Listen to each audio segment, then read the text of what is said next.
come across this Project Coyote versus Acme, and what made you excited to join it? I came across this. My agent sent me this script. Um, Obviously, as a kid from the '70s, I grew up watching Looney Tunes, so I was immediately interested and heard it was like a Who Framed Roger Rabbit with live action and animation mixed together. Could not believe that they were asking me to be in one of the lead roles. That was exciting. So, of course, I was going to read it. And Sammy Birch wrote this amazing script. So, I got through it and loved it. And I mean, who could ever turn down an opportunity like this? It was just a no-brainer. What has your relationship with the Looney Tunes franchise been? Were there any characters in particular that you were excited to share the screen with? My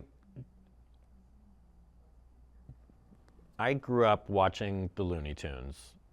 Pretty much every day after school, I'd come home and watch the Looney Tunes. Watch the Looney Tunes on Saturday, Sunday.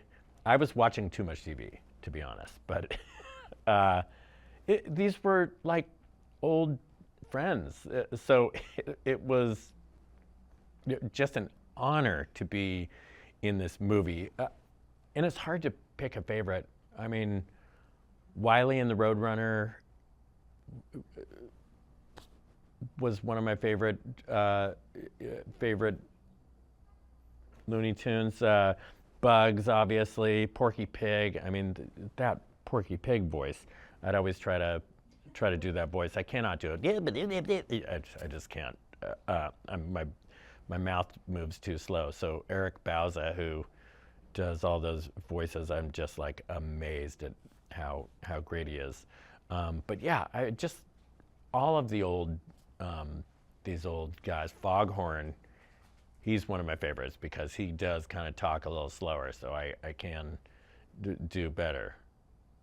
Also, I can't do a good job, but I'm also very excited. Like Peter Lorre is in this, which is a very exciting reference to a slightly more obscure, person in the Looney Tunes universe, who a lot of kids these days don't know that he was an actual actor from, I don't know, what was he in? Was he in Casablanca? He was in a bunch of old movies, but like, so it was really fun to be acting with all these, Looney Tunes heavyweights, and then these, a lot of the old bit players in the Looney Tunes world also. Just all of it was exciting. And here's a little bit of a different question, but what is the weirdest gadget that you've ever bought in your own life? What were you trying to use it for, and did it work? The weirdest gadget, I'm sure that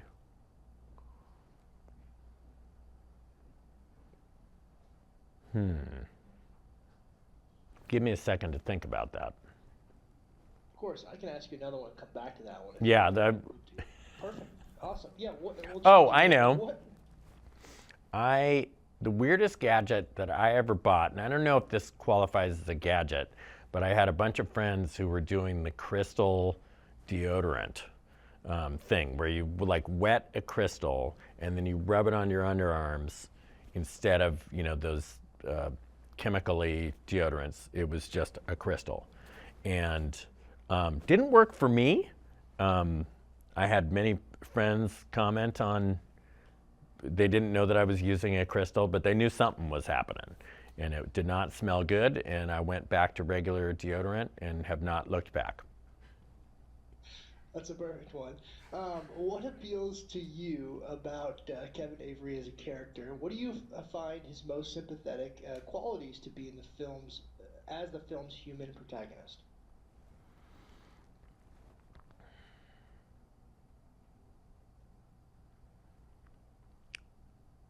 I think that the qualities that my character, Kevin, in the movie uh, presents.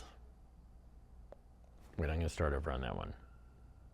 Will you ask the question one more time? I want to make sure I'm start. So, of course, what appeals to you about Kevin Avery's as What appeals to you about Kevin Avery as a character, and what do you find his most sympathetic qualities to be as a film's human protagonist?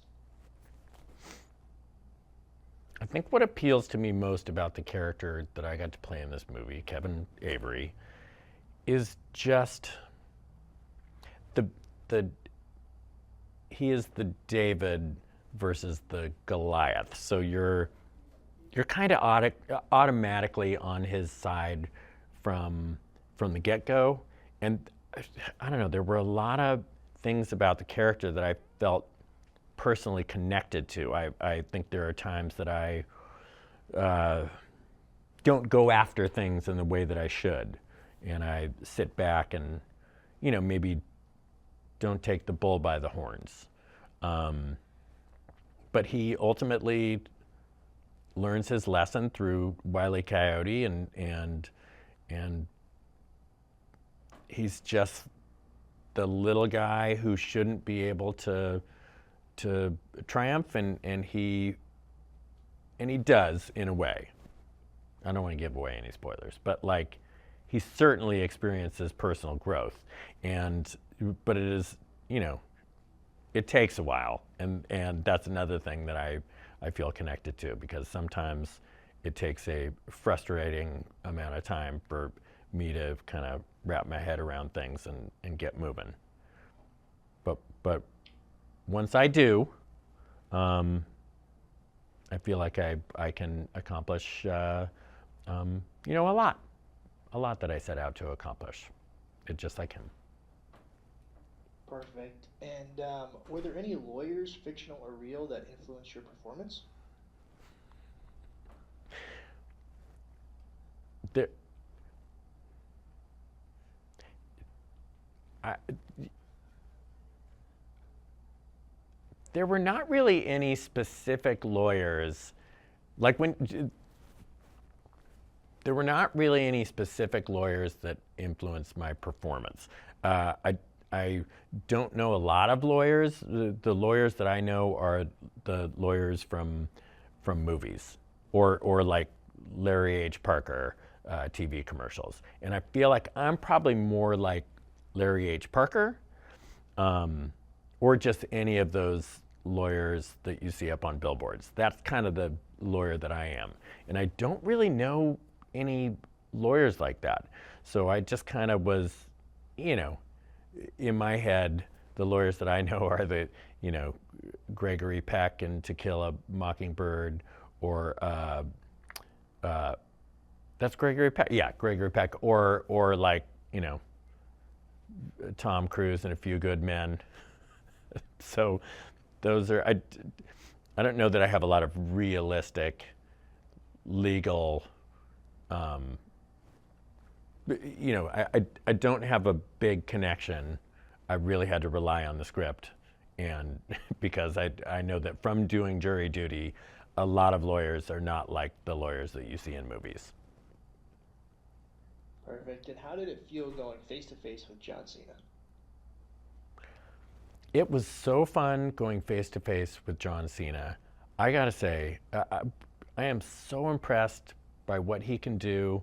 He has so much dialogue that's just rat-a-tat-tat. He's got to rifle through it, and the guy is a friggin' machine. He never gets anything wrong, and he is so prepared. He's really like an actor's dream in terms of like having a scene partner. So it was really fun to see him work, and just a delightful person. And I'm a huge fan of his, because he's just got a very special thing that only he can do. Yes, sir. And the last question here for you is, what do you hope audiences will take away from Coyote vs. Acme? I hope people take away from this movie just this special connection to these old friends that you might not have seen in a while.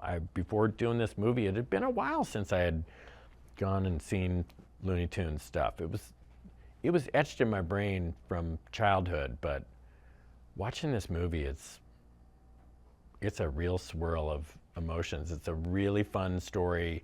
So much is happening. It's funny, fun, kind of emotional in places, which I didn't expect. Yeah, but it's just a really delightful movie that the whole family can see. It's just, I'm so proud to be a part of this movie. So excited for people to see it.